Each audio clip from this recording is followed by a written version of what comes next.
পরীক্ষার বিষয়টা কিন্তু আমরা আগে আমাদের স্ট্যান্ড জানিয়েছি, এখনো আপনাদের মাধ্যমে জানাচ্ছি।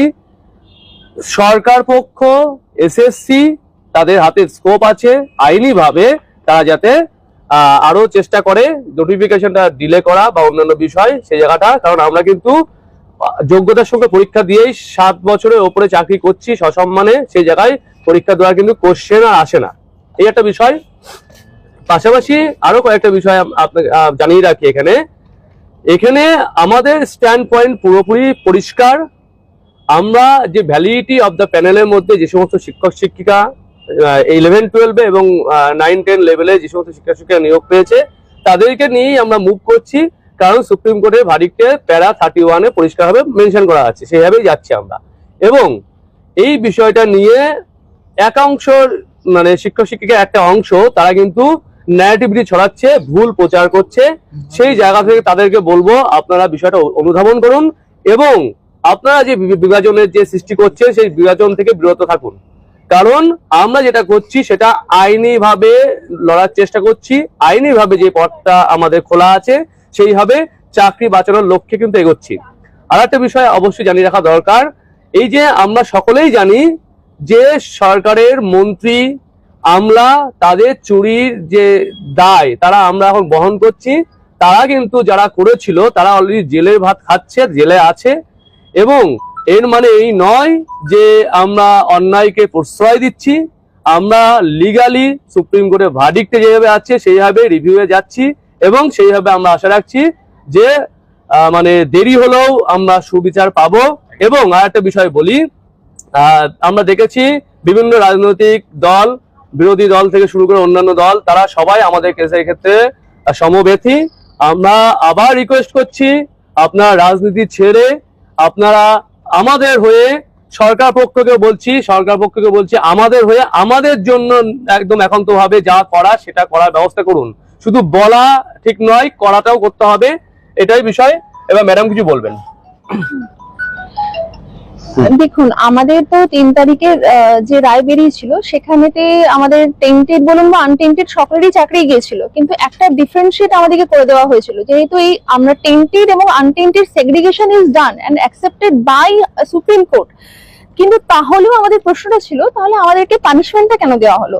এখানেতে আমাদের তরফ থেকে আমরা রিভিউ পিটিশনে যাচ্ছি, আমরা আমাদের তরফ থেকে বলুন বা একজন শিক্ষক হিসেবে বলুন, আমরা জাজমেন্ট কপি সবাই পড়েছি এবং আমাদের উকিলরাও পড়েছেন যে দেয়ার আর সাম ভ্যালিড গ্রাউন্ড যে আমাদের রিভিউতে হয়তো কিছু একটা সুরাহা হতে পারে।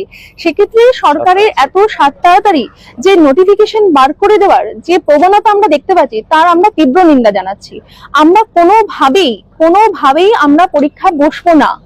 এই যে পরীক্ষায় বসিয়ে যে ধরুন যে প্রমাণ করতে চাইছেন যে তারা নতুন ভাবে একটি পরীক্ষাকে সফলভাবে নিতে সক্ষম সরকার, আমাদেরকে বলিদান দিয়ে সেটা আমরা চাই না। পরীক্ষা হোক, 100 বার পরীক্ষা হোক, আমাদের পশ্চিমবঙ্গের শিক্ষা ব্যবস্থা সুন্দরভাবে চলুক, সেটা আমরা চাই, কিন্তু সেটা আমাদেরকে ত্যাগ করবে, আমাদেরকে বলিদান দিয়ে নয়। আগে আমাদের চাকরি সুরক্ষিত হোক, তারপর সরকার যেভাবে যাকে খুশি পরীক্ষা নিক। অন্তত 2016 সালের যতজন কর্মরত আনটেন্টেড টিচার্স এবং টিচিং স্টাফ আছে তারা কোনো রকম পরীক্ষায় বসবে না। আর আফটার 7 ইয়ার্স, আমি এখন 2016 সালে যখন পরীক্ষা দিয়েছিলাম আমার কোনো ম্যারিড লাইফ ছিল না, আমার কোনো সন্তান ছিল না, কোনো সংসার ছিল না, এবং আমি আজকে নিয়ার অ্যাবাউট 40 কাছে এজে এসে যাচ্ছি। আমার মতো অনেকেই আছে, বিভিন্ন আমাদের নার্ভাস সিস্টেম ব্রেকডাউন হয়ে গেছে, কত ধরনের রোগ আছে, সেই অবস্থায় আমরা কি করে পরীক্ষা দিতে পারি? এই পরীক্ষা দেওয়া যেটা সুপ্রিম কোর্টের ভার্ডিক্ট, এটাও একটা অনাচার, এটা একটা অবিচার আমাদের প্রতি। এর এগেইনস্টও আমরা কিন্তু প্রতিবাদ জানাচ্ছি। আচ্ছা, এই যে বিষয়টা যেটা বলছেন একদম বাস্তবিক ব্যাপার।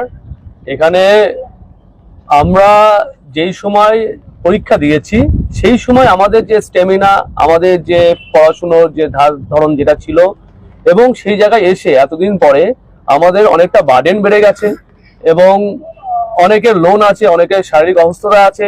আর আমরা দেখছিলাম কোন একজন ম্যাডামে ব্রেন স্ট্রোক হয়েছে, তারা কি করে পরীক্ষা দেবে? এবং সকলেই কিন্তু এই যে এক বছর চললো, এই যে আমাদের লড়াই চলছে দীর্ঘ 1 বছরে, তারা কিন্তু অনেকটা সবার ভেঙে গেছে মানসিক ভাবে।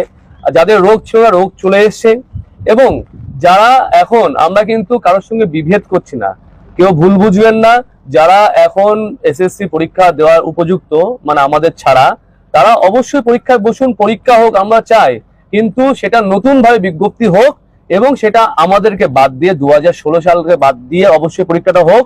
এবং আমরাও চাই শিক্ষাঙ্গন পুরো শিক্ষক শিক্ষিকা শিক্ষাকর্মী ছাড়া কাজ চালানো মুশকিল, আমরা স্কুল থেকে বুঝতে পারি। আমাদেরকে সবই কাজ করতে হয়, ক্লার্কের কাজ থেকে শুরু করে বিভিন্ন কাজ আমাদের করতে হয় এবং গ্রুপ বি সব বিষয়ে কাজ করতে হয়। সেই জায়গা থেকে দাঁড়িয়ে, কারণ আমাদের এখানে স্টাফ কম, সেখানে অবশ্যই নিয়োগ দরকার, কিন্তু এর মানে এই নয় যে আমরা আবার পরীক্ষায় বসবো। এবং এখানে কিন্তু সিবিআই পরিষ্কারভাবে বলে দিয়েছে, সুপ্রিম কোর্ট নিজেই বুঝে, সেটা কিন্তু আজকে আবার এমএ ফাইল যেটা ছিল সেটা ক্যান্সেল করার পরে আরো ক্লিয়ার হয়ে গেল। এবং আরেকটা বিষয় আপনাদের জানিয়ে রাখি, এই যে বিষয়টা আছে সেটা কিন্তু গতকালকেই একটা কলকাতা হাইকোর্টে বিচারপতি বলেছেন এই বিষয়ে উনিও বুঝতে পারছেন এই ব্যাপারটা ঠিক হয়নি। তার মানে যারা বিচারপতি আছেন তারাও কিন্তু বুঝতে পারছেন ঠিক নয়, সেই জায়গাটা আমরা বুঝতে পারছি। অবশ্যই সেটা রিভিউতে আমরা আশা রাখছি যেটা সুপ্রিম কোর্ট এটা অ্যাকসেপ্ট করবে এবং এটা রিওপেন হবে কেসটা, দিয়ে আমরা জাজমেন্টটা পাবো।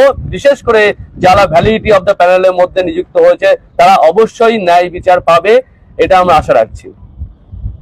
চাই সুপ্রিম কোর্টের প্রতি আমাদের এখনো আস্থা আছে, আমরা যাতে ডেট অফ ভ্যালিডিটির মধ্যে যারা যোগ্য শিক্ষক শিক্ষিকা যারা কোনো আমরা কিন্তু খুব আশাহত আবারও, কারণ সরকারের তরফ থেকে কোনো রকম কিন্তু রিপ্লাই আমরা পাইনি, শুধুমাত্র যেটা পেয়েছি ফুটেজ পেয়েছি। আমরা কিন্তু প্রচারে আসতে চাই না, অনেক দিন থেকে আমরা কাজ করছি, প্রচারে আসতে চাই না।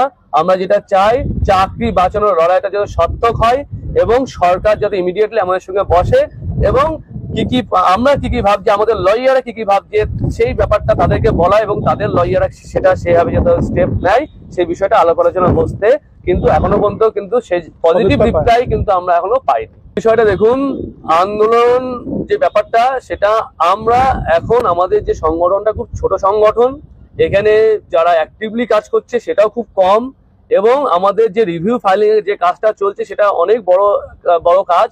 সেই জায়গায় আমরা কিন্তু সবসময় আন্দোলনে অ্যাক্টিভ থাকতে পারছি না। সেই জায়গায় আমরা লিগাল অ্যাসপেক্টে আমরা কিন্তু প্রথমে যখন আমরা সংগঠন আলাদা করেছিলাম, West Bengal untainted teacher association form করেছিলাম, তখন কিন্তু বলেছিলাম আমরা লিগালি মুভ করব এবং লিগালি থাকবো। সেই জায়গায় দাঁড়িয়ে অন্যান্য সংগঠন যেটা করছে আন্দোলনের ব্যাপারে সেই বিষয়ে আমাদের কোনো বক্তব্য থাকতে পারে না, থাকবেও না। এবং সেটা অন্য একটা সংগঠন কেসটা করেছিল, সেই রেসপেক্টে হাইকোর্ট রায় দিয়েছেন এবং সেই বিষয়ে আমাদের কোনো বক্তব্য থাকবে না। তবে আন্দোলন থেকে সরে যাচ্ছি তা নয়, কিন্তু আমরা আন্দোলনে থাকবো, তার মানে এই নয় যে আমরা আন্দোলন থেকে সরে যাচ্ছি।